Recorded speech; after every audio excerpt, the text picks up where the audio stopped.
There's been a call of other things. I hear I don't know if the cabinet has been dissolved or stuff like that.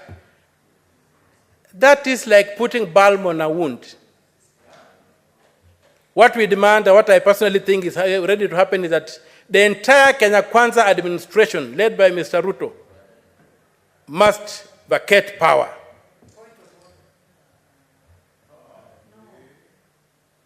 The call that Ruto must go is not an idle call. It's a call whose time has come. It's a call whose time has come. Mr. Ruto told us that criminals were on the streets.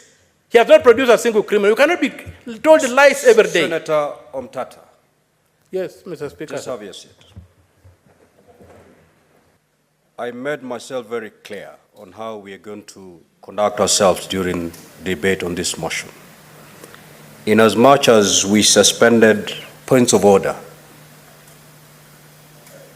I said let us be responsible in the way we debate and let us be factual. You cannot call the president Mr. Ruto. This is not a Kamkunji. This is the Senate of the Republic of Kenya. Proceed.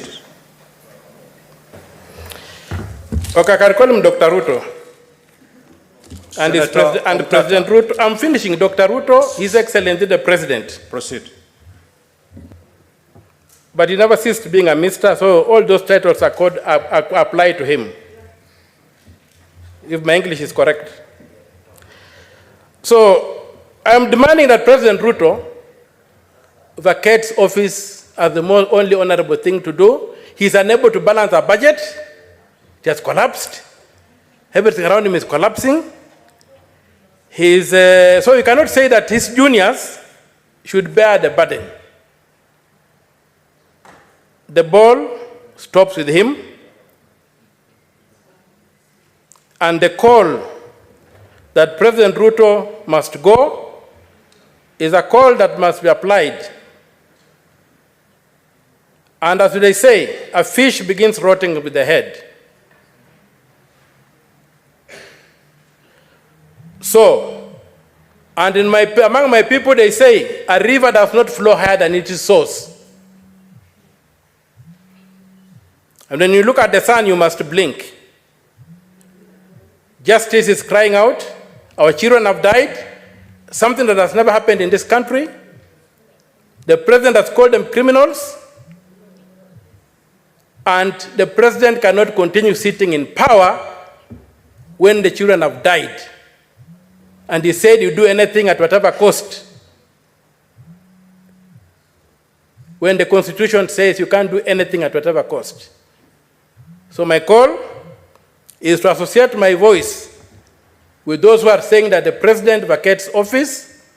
There's no room for all these things we are doing here, and we start off with a new slate. Mr. Speaker, sir, anything less than that will not avenge the blood that has been spilled on our streets. A street that is hallowed, a street that is recognized in the Constitution as an arena for engaging politically. As the arena whereby, when this institution fails, the people of Kenya invoke Article 1 and go to engage. When you desecrate such a venue, you don't do anything. There's not even a call that these things should be investigated. Instead, they are trying to say that we go and have dialogue to assuage, to see I don't know how to distort what is happening, to do whatever, to see how. I just look at these people like prison guards who are fighting for who becomes the chief warden. Then they learn that there's a prison break.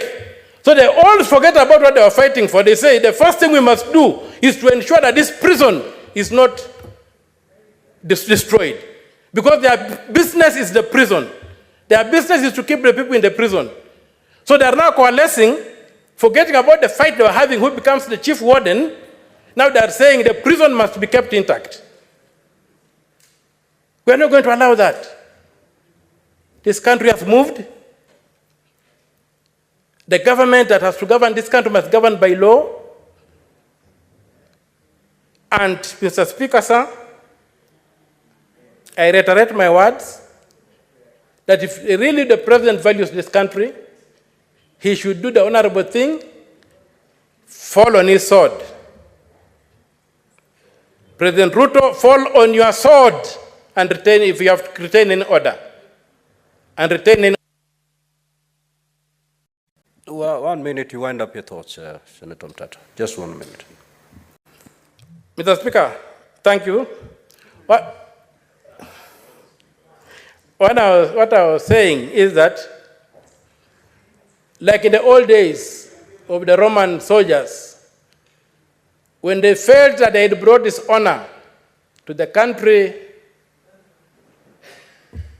and they were even, the dishonor was so bad that they could not even let another person kill them, they fell on their swords and died. That's the only way they regained their honor. And the only way Ruto can regain an honor is for him to fall on his sword and let the Kenya Kwanza administration die, so that Kenya can have a new beginning. With those few remarks, Mr. Speaker, sir, I thank you.